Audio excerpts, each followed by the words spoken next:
Africa has 60% of the world's renewable energy potential. By pursuing an industrialization pathway focusing on renewable energy, Africa could develop the first green civilization hub of the world.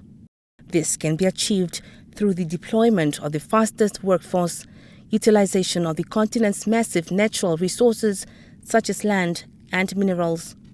Professor Osibanjo, who was speaking at the 2023 UNDP cluster meeting, states that this will also help achieve economic growth and development for the continent without increasing emissions.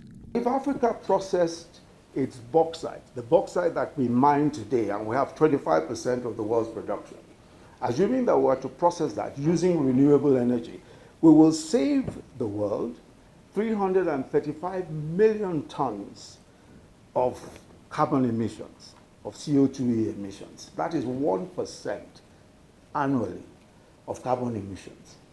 So if all we did was just that 25% of bauxite, if we process it into aluminium using renewable energy, we actually would save the world 1% of carbon emissions annually. Now, that is also creating 280,000 jobs and $37 billion annually. Professor Osibanjo stressed that deploying renewable resources could provide power for the whole continent, benefiting over 600 million population who are currently without electricity. And another 150 million that have irregular access to power. And that is at 30% lower cost, with over 90% lower emissions per kilowatt hour if we use renewable energy.